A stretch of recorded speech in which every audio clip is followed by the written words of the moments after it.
Welcome to the bright side of aging. My name is Ike Engelbaum. I'm a pharmacist and publisher of the American Senior Gazette, AmericanSeniorGazette.org, and now we have a sister publication for the bright side of aging because I do a radio show titled Bright Side of Aging. Is that bright or what? It has been wisely said, you cannot help getting older, but you can avoid getting old. Also, age is a matter of the mind. If you don't mind, it doesn't matter. My purpose in doing this program is to provide seniors and caregivers a forum to share their ideas on how we can age gracefully and in a vertical position for as long as our good genes will allow. And if we've inherited bad genes, how to outwit them. And I'm really excited about having the editor of the Bright Side of magazine that's going to be available in e-newsletter format, Peter McFarland. And Peter, you come from a strong communications background. I do indeed. And first, let me just say how much I appreciate being here and how much I enjoy working with you, Ike. I come from a strong communications background. I have many years of marketing consulting. I've done editorial consulting as well as for the last 3 years I was the communications manager of the Next Center in Birmingham, which of course used to be called a senior center, and they walked away from that nomenclature, but that's exactly what it is a senior center in Birmingham, and I was their communications manager. And one of the things I learned while I was there was truly about the bright side of aging. There are people there doing more in their 70s, 80s, and 90s than they did in all of their previous years combined, and it was just so exciting to see.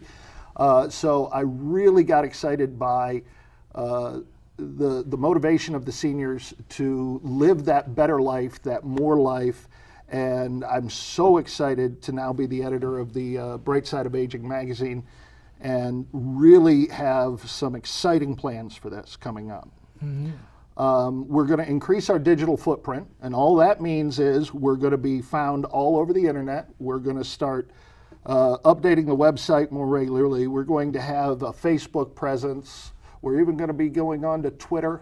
That's right. We will start to tweet our thoughts. How sweet it is to tweet. How sweet it is to tweet. I love it. All with the idea that this next generation of seniors, the baby boomers who are coming up, they're tech savvy. That's what they're looking for. So sure, we'll still have a magazine if you want something to hold in your hand and something to flip the pages on. But if you do your reading on a tablet or a laptop or even your telephone, we're going to be able to get you your information that way as well. Right, well, you know, the truth is that especially now, grandparents communicate via the technology today. That's right. Much more. FaceTime with the grandkids. Right, sure. Right. Well, what's so exciting about this world that we're living in is that we can literally be seen all over the world while sitting in our pajamas, assuming you got decent pajamas. Assuming you're wearing good pajamas, right. And the nice thing about it is that we can update some of the health issues for seniors, what seniors are doing in terms of a secondary career, or as I like to call it, encore entrepreneurship. Encore entrepreneurship, and I think you touched on something very important. With technology today, we are finding advancements in medicine so much quicker than we ever did before. What used to take 10 years is now taking 5 years, 3 years. And there are new thoughts and new ways to live your life so you can live a better, longer, stronger life that are coming out all the time. And we'll be able to stay right up on top of all that information and get it out to our readers and our listeners right away so they have an opportunity to incorporate it into their life. All right. Well, you are a delight to work with because you yourself are a writer, and you've actually helped other people in editing and the rest of it. Is that correct? Oh yes, I've edited. I've had the good fortune of editing some scholarly works. There's a brilliant historian in Detroit, Craig Ciccone, who I've worked with for many years. I've been fortunate enough to publish some short stories. I've sold a couple of plays. I have consulted with other people on editing their book, both for content as well as all the little nitty-gritty stuff that people are looking for. I've also helped people along the way who already have a manuscript. They don't really feel like they need it edited, but they don't know what to do with it now that they've got it. So I offer a myriad of services and still do copywriting when I get paid to do it. Well, listen, there's nothing wrong with actually profiting from your talents. In fact, there's a great line that I like to quote is that you can do well doing good. Oh, so, I love that. Right? I love so you that. can help people in getting their message across, and there's so many people who've got great stories to tell, and that's going to be one of our goals about actually highlighting some of these hidden heroes. And because of your talent in putting stories together, you can actually help people with the video type of their life. This is such an exciting idea, and I think it's so important. And I think of how many times myself personally, I lost my father about 12 years ago now to Lou Gehrig's disease, and I think about the questions I wished I had asked him. Right. I think about, now I had a great relationship with him. I talked about many things with him, but there are still things about his past that are complete mysteries to me. Right. And how would it have been if I could have had something that I could go back to again and again and look at my father's face Right. and hear his voice telling me these stories? And that's something that you and I are actually working on, Right. is setting up a way for seniors in particular to tell their life story on a video that can then be handed down from generation to generation to generation. So the family story, the family history is always right there at your fingertips. Not just to read, not just to say this person was married to this person and they, date of birth, date of death. These are heartfelt stories about the lives that these people lived. And these are things that should never be lost. Right. These are gifts that should be given to each generation. And that's something else we're going to try to incorporate with the Right. Bright Side of Aging. Oh, and the other part of it, when you do a video and you think about, oh, I can just take a smartphone and put it in front and what have you. It's like comparing, a horse to a jet. I mean, Exactly. and one of the other things that I'm really excited about in being able to video a person's life for the family is the fact that the grandkids and thereafter can actually hear the person. Hear the They will voice. hear the voice. It's one thing to read it and see a picture, but to hear the voice and see it is incredible. I could not agree more. I have family that comes from County Cork in Ireland, and I have these great old photos of these faces etched with passion and time, standing in front of these homes, and I have some of their letters and some, but nothing from their voice, nothing that I can look into their eyes as they're speaking to me. And wouldn't that have been something else? That if, like I said with my father, I would love to be able to give my son a video of my father and say, here it is. Look at him in the eyes, hear his voice, Right. know his passions. Right. And to your point of doing it on a cell phone, and yeah, anybody can do that. That's true. But there are certain questions, there are certain follow-up questions, and there's a certain level of production that will allow this to be enjoyed in a manner that a video phone would never do. Right. we were at the Steinway studio, and I don't know if you noticed, I picked up an Ikeism there while I was there. No, I missed out on that, but I love your Ikeisms. Well, this is a line that Paul Harvey, the great, talked Oh, about. yes. Yes, the rest of the, The story. rest of the story. of the story. Right, right. Well, he's been quoted of talking about Steinway, who, manufactured handmade pianos. It's Sure. still Steinway pianos, and they have a picture of Steinway. And Paul Harvey's quote says that he taught trees how to talk. Oh, I love that. Is that beautiful? Is I that love that. trees how to talk? Trees how to talk. Right. So here we are, fast forward, and that talking that you can bring out from that the grandparent or that special relative. Well, there's people. There are specialists who do certain things. Steinway was a specialist in making trees sing. How beautiful! Yeah, right. You know, Right.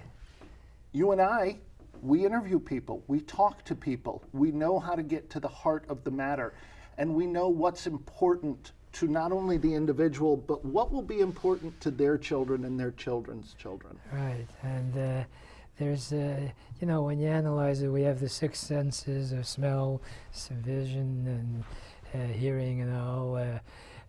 But the human voice really touches the heart and the soul. And one of the perks that I have in doing what I do, especially with the radio, I must admit I joke about it on radio that I have a face made for radio. Face for radio. So the point is, I get more comments about my true personality of people that have heard me, because I connect with cells of ways that they really envision me. Sure. In television, you get what you see. You get what you get. Right, right. So I can't imagine a greater gift that you can have for a family, to be able to not only read about what you did and what you had, but they expressed it in their own voice. Well, I think we run into that today quite a bit with text, in texting or emails. We're so accustomed to just writing things down and sending it off, either in an Right. email and a text. Right. There's no way to know if this person is laughing, if they're crying, if there's a hint of emotion. Right. I mean, if you were to ask somebody about, well, tell me about your first girlfriend. Mm-hmm. Well, in writing, it would be Mary Jane was a girl who lived down the street. Mm-hmm. When you see me and hear me, you'd hear the little catch in my voice as I remembered Mary Jane, Right. and you'd see the little blush in my cheek as I thought of Mary Jane. It's an experience unlike any other. Mm-hmm. You can't get it simply out of text on the page. Right. Well, I am not saying this to brown nose, but speaking is one talent, and communicating is obviously the key in communication. But being able to take those words and put it on paper and make them come alive, that is a gift that you are fortunate to have. Well, I do feel fortunate. I've had some great mentors and some great teachers. I certainly live by the old Hemingway rule of there's no such thing as a good writer, there's only good rewriters. I do believe in heavily editing myself, and getting rid of the bulk and getting to the heart of the matter. But there is a certain nuance in making the information that you're bringing across interesting, whether I was writing about the newest office chair that was being offered, or I was doing a soliloquy in a play. I mean, you have to get to the heart of the matter. Mm-hmm. Now, you said that you can assist people who have a story in them Oh, absolutely. and bringing out that story. Yeah, and and there is a process. You know, writing is like working any other muscle. You know, you have to write regularly to keep that muscle strong and active. So the first thing I would have anybody do is just start writing. Just write anything. Worry about the form later. The form I can teach anyone. It's getting people in the habit of writing and getting the information out. Then we can put it into whatever form you want. So the first portion is a writer writes. So you write every day. The rest I can teach. That's easy. right. You know, I've learned a certain amount about actually making money in the writing business. It's, as you know, a hard way Oh, yes. to make any real big money in writing books unless you're very prominent and you've written a lot of books. So, but I do enjoy preparing to write a book, and maybe you could help me out after our program. And I learned in order to be successful as a writer, you should have a catchy title, okay, and a simple plot. So here's the plot. Okay. Taylor is lost in a nudist colony, and the book is titled So What, okay? I should have seen this one coming down Fifth Avenue. I really should have.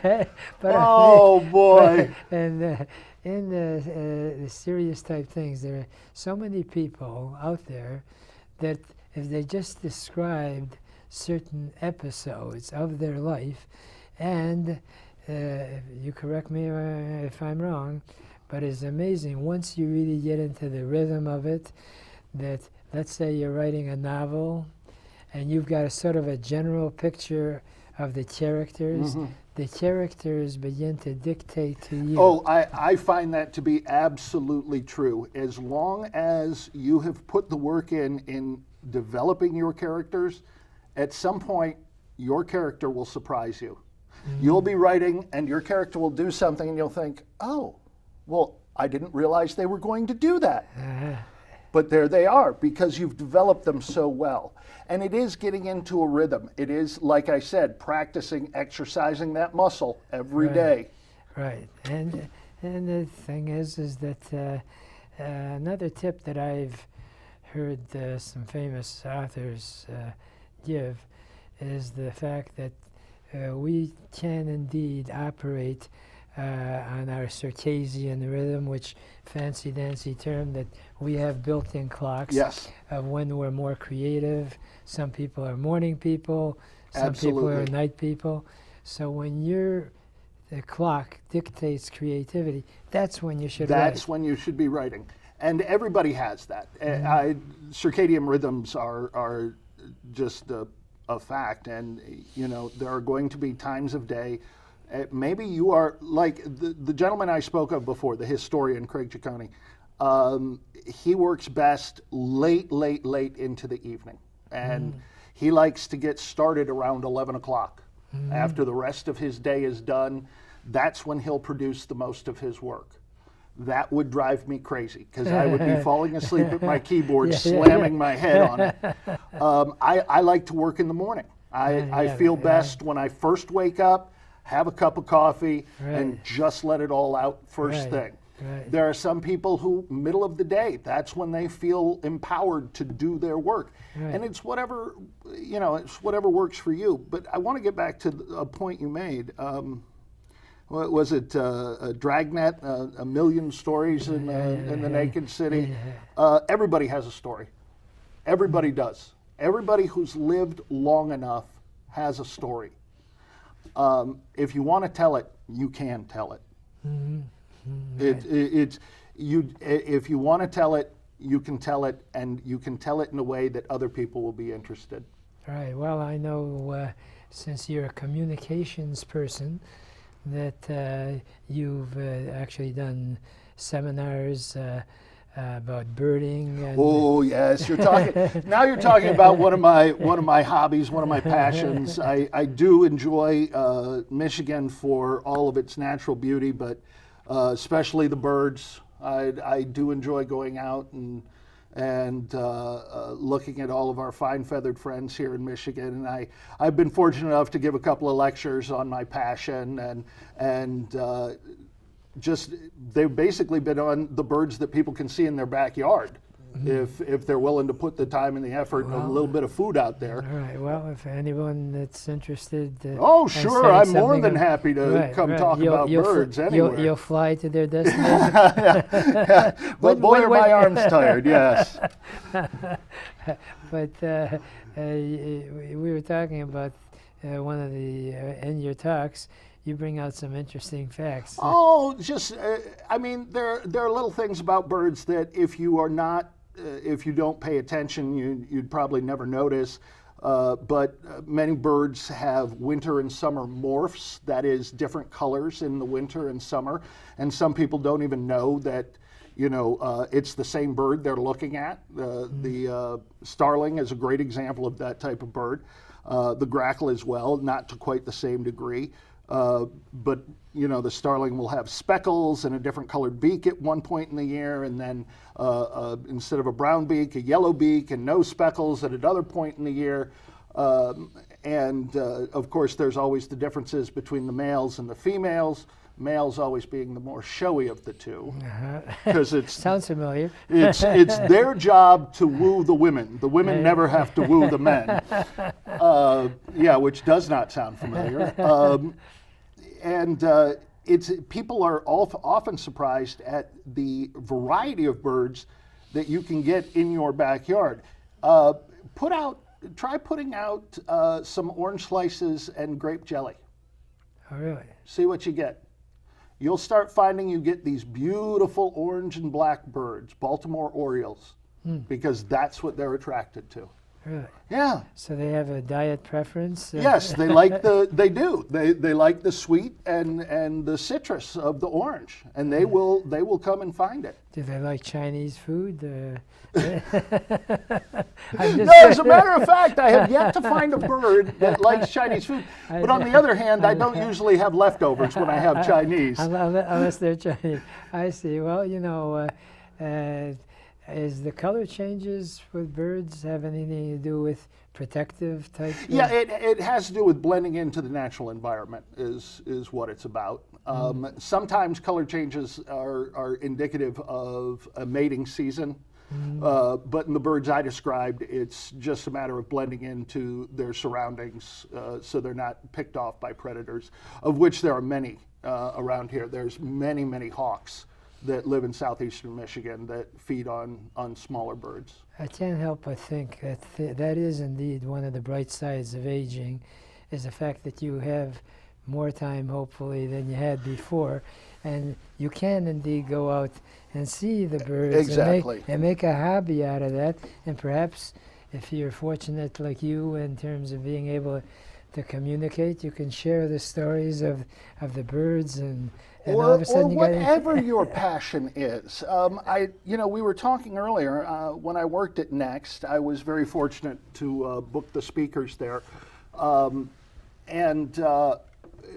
Many of the members there ended up being speakers, simply talking about that which has been their passion for many, many years, but they couldn't invest themselves in it until they were retired.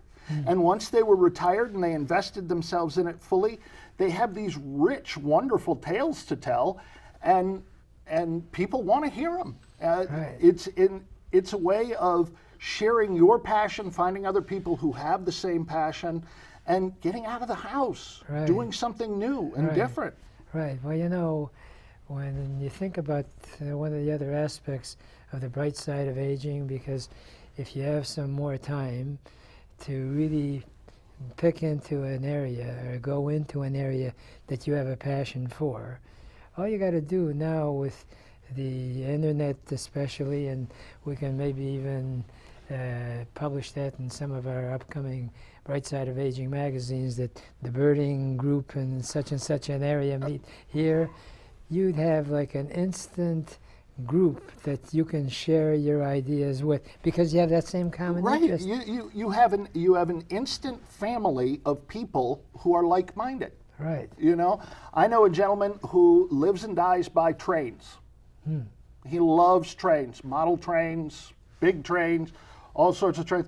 Who knew? There are many groups Oh, yes. to which he belongs. Oh, yes. Oh, And yeah. he didn't have the time for all these years that he worked at General Motors. And once Right. he retired, boy, he's going Right. all over the Well, place. picking up on that, I work with the Michigan Disabled Veterans Association, and their headquarter office, they have the types of trains that the soldiers traveled Oh, in. that they traveled I am on. telling- And I'm telling you, it was such a wonderful experience Oh, I'm to sure. see what transpired before.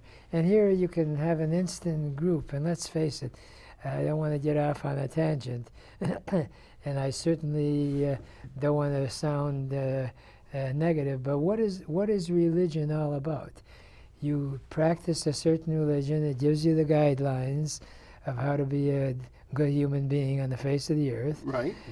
but you have your own approach as to how you get to be that good and what brings certain churches and synagogues together because you share in that You share desire, the belief. So if you believe that you like fish or birds Right. or Whatever it is. Right, There and is a that's group unbelievable. out there for you. Right, Yeah. absolutely. And we're going to try to do our best to get those groups together so that they can build on each other's relationships. And it's a phenomenal way. One of my other projects, I call it my LIFE program, LIFE, Linking Intergenerations for Enrichment.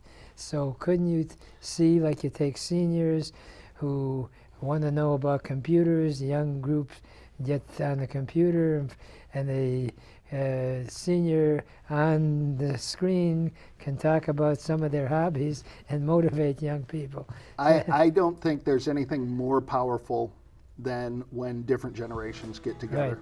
Right. And then, well, listen, we could talk We could talk forever. forever, and we don't have forever. I only have a limited amount of time, and I like to leave this segment with my favorite parting thought, which is yesterday is history, tomorrow is a mystery, today is a gift, and that's why we call it the present.